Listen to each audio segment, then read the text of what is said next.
আপনি যেটা জানেন না ইসলামে ওনার কাছে যে জিজ্ঞাসা করে নেবেন।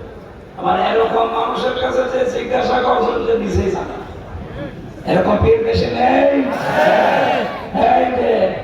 না না বললাম না দাঁড়িয়ে নেই খালি মৌসুমে নম। আমার তো মনে হয় আপনাদের এই ওলামিয়া লালগঞ্জ জামে মসজিদে ইমাম সাহেব এখন যদি যে দেখে যে একেবারে সফান সফা নামাজ পড়বে, এটা হয়তো সিলেটে চট্টগ্রামে পড়লেও পড়তে পারে, বরিশাল বিভাগের মানুষেরা খুব কঠোরে বিশ্বাস। দাড়ি যদি কেউ কাটে ওরে মসজিদ ঝাড় দিয়ে দেয় না, বিভাগটা খুব পড়া আমি জানি। এখন ওনার মুখে দাড়ি নেই, উনি সাংবাদিক যে বলছে আপনার মুখে দাড়ি কই, বলছে বেটা তোমার মুখে দাড়ি কই। উনি যদি বলো হুজুর মুসল্লি হওয়া যায় দাড়ি ছাড়া, কিন্তু ইমাম হওয়া যায় না।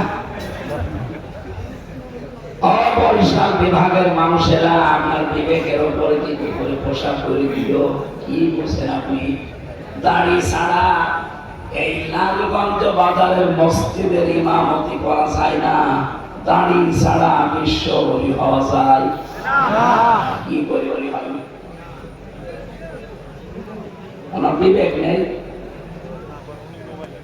এই জন্য বলছিলাম যারা জানে তাদের কাছে যাবে, এমন এমন মানুষের কাছে আমরা চাই যে নিজেই জানে না, কোরআনে কারিমের আয়াত পড়ছে যা কি উল্টাপাল্টা করে যাই হোক ব্যাখ্যা করতে গিয়ে সব নিজের মন মতো বাবার দিকে টেনে পড়ে। এই কোরআন শরীফ আমি হাতে দিয়ে বলছি। 20 সালে আমি সেখানে যাওয়ার আগে 3টা বছর তো ভেতরে ছিলাম। 20 সালে আমি ফরিদপুরের এক দরবারে গিয়েছিলাম, নাম করা দরবার। আসরের নামাজ আদায় করার পরে সবাই বের বসেছে আল্লাহর দিকে। উনি আয়াত তেলাওয়াত করলো, ইয়া আইয়ুহাল্লাযীনা আমানুত্তাকুল্লাহা ওয়াবতাগু ইলাইহিল ওয়াসিলা ইলা আখির।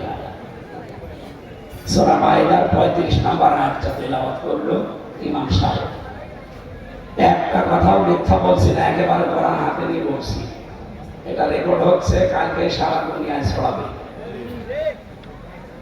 ইমাম সাহেব ব্যাখ্যা করছে, ওহে ইমানদারেরা আল্লাহকে ভয় করো আর আল্লাহকে পাওয়ার জন্য ওসিলা তালাশ করে। ওসিলা হচ্ছে পীর সাহেব। এখানে অবশ্যই আলেম আছে, যেহেতু মাদ্রাসা আছে, জিজ্ঞাসা করেন তো ওসিলা মানে পীর সাহেব পুরো জায়গায় লেখা আছে কিনা? 42টার উপরে তাফসীর আমার দেখা আছে বাংলাদেশে। যতগুলো তাফসীর আমি দেখেছি সব মুফাসসির বেশিরভাগ ওসিলা শব্দের অর্থ দিয়েছে নেককার। 2 নম্বরে নবীর সম্মান। আপনি পীর সাহেবের বুঝান, এই যে আয়াত তো ঠিকই পড়েছে, নিজের মন মতো বানিয়ে মানুষকে ধোঁকা দিয়ে বোকা বানিয়ে নিজের ব্যবসা প্রতিষ্ঠান ঠিক রাখার জন্য যে ব্যাখ্যা করলো, কিয়ামতে ওর জবাব আল্লাহ আগুনের কাছে দিয়ে কেটে দিল। এই জন্য যে মানুষগুলো জানে ওদের কাছে যাবেন, ওরা উস্তাদ, ওরা শিক্ষক, ওরা পীর, আর যাই বলে।